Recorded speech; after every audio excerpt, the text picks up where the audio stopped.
Quand tous nos efforts semblent vains, quand notre image corporelle ne colle pas avec celle dont nous rêvons, il est parfois nécessaire de faire preuve d'honnêteté, de s'observer avec un œil neutre, capable de voir même les petites choses qu'on préférerait laisser dans l'ombre. Bienvenue dans le podcast Bichet du bien-être, de la minceur, de la respiration et de la relaxation. Un petit moment qui t'est exclusivement dédié les jeudis et dimanches. Laisse-moi prendre soin de toi et te faire voyager au cœur des neurosciences, de tes ressentis et de la visualisation pour gagner en bien-être tout en allégeant ta silhouette. Pour aller plus loin et vivre pleinement l'aventure, rendez-vous sur le site institut-bichet.com. Tu pourras y découvrir nos programmes complets sur la perte de poids. Plus de 20 000 femmes ont déjà été conquises. Je t'invite également à profiter de ton cadeau, à un ancrage très puissant à écouter sans attendre pour initier ta transformation, renouer avec ton corps et te délester des kilos en trop. Il est spécialement conçu pour te reconnecter à tes sensations de faim et de satiété en pleine conscience. Pour en profiter, rendez-vous dans l'espace de description. Installe-toi confortablement, le voyage va commencer. Aujourd'hui, je te parle d'honnêteté, d'observation, d'introspection. L'idée est d'analyser ton comportement alimentaire pour comprendre pourquoi la perte de poids est difficile ou pourquoi tu stagnes. Je suis quelqu'un qui peut avoir la fâcheuse tendance de voir le monde en tout noir ou tout blanc. Et forcément, à certains moments de ma vie, cela s'est transposé dans mon alimentation.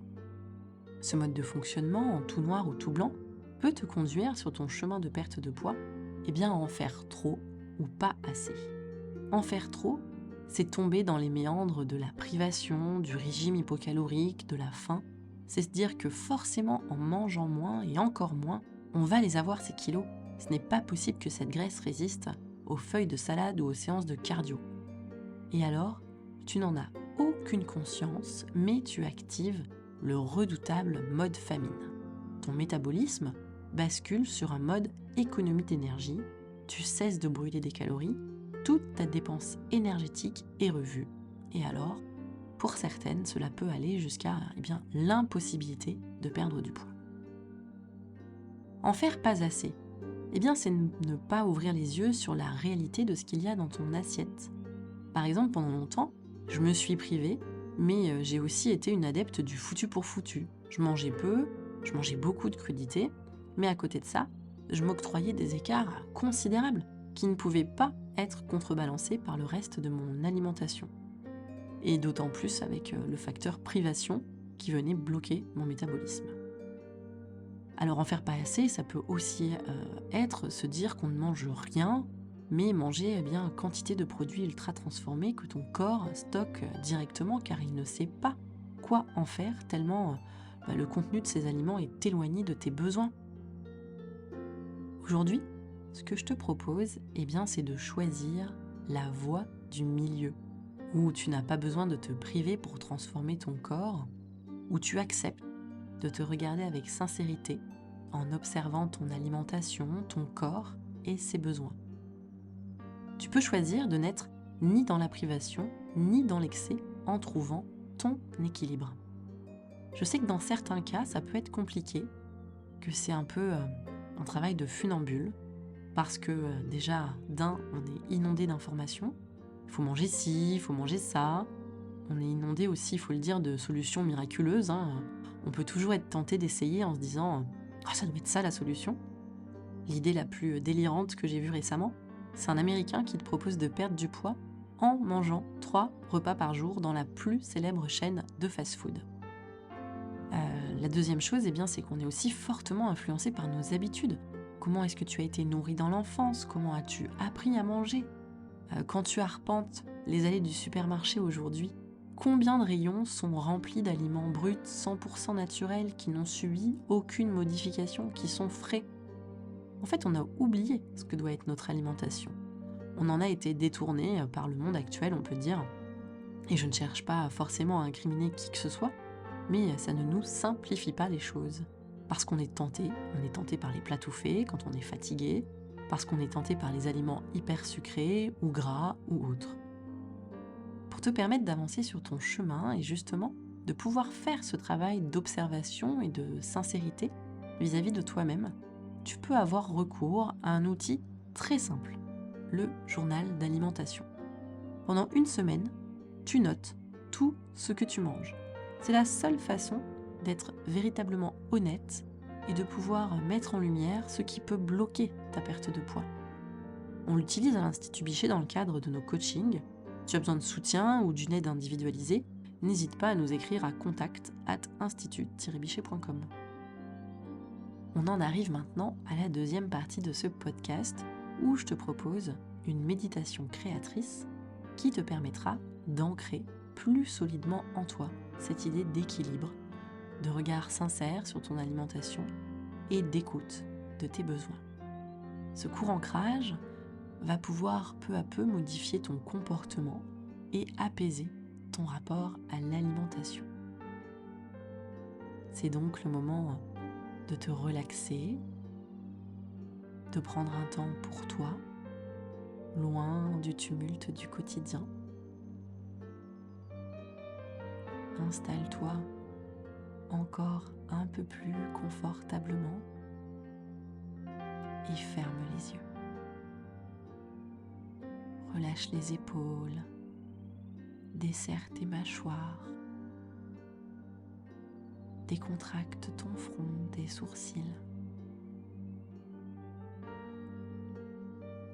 Sens comme peu à peu la détente se propage dans tout ton corps.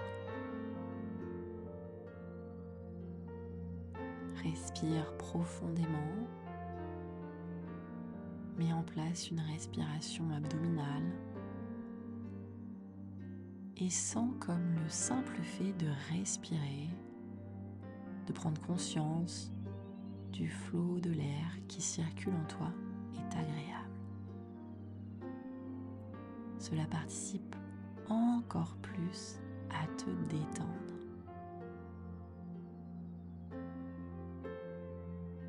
Maintenant, tu vas visualiser une balance, comme les anciennes balances faites de cuivre, avec 2 plateaux de chaque côté et le mécanisme en son centre. Dans le plateau de gauche, tu vas placer des légumes, des fruits que tu apprécies.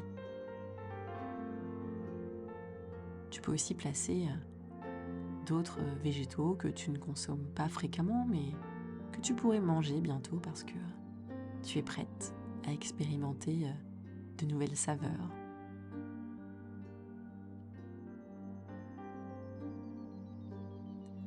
Ce plateau, tu peux le remplir sans compter. Tout est permis.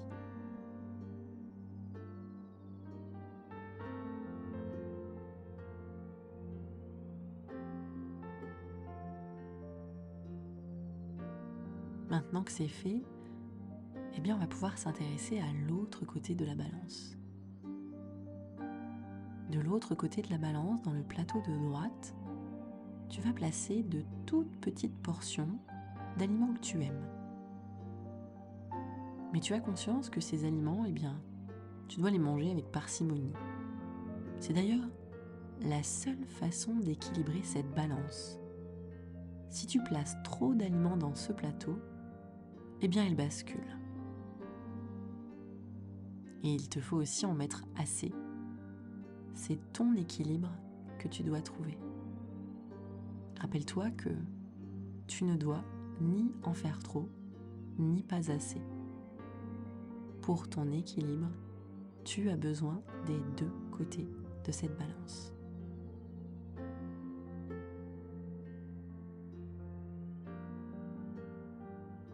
Observe bien cette balance et son contenu.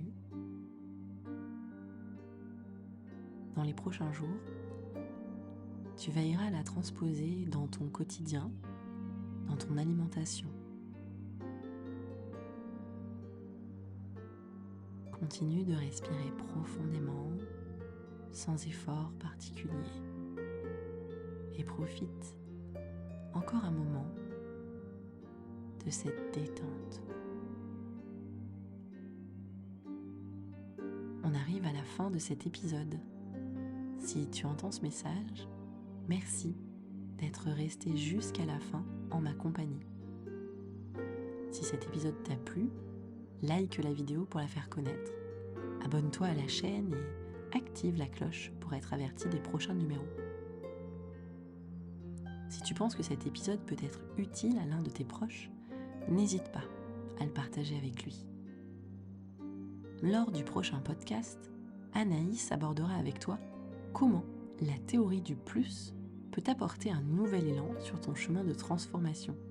Les dictates de la minceur ont longtemps tourné autour du moins, de la privation et de la frustration.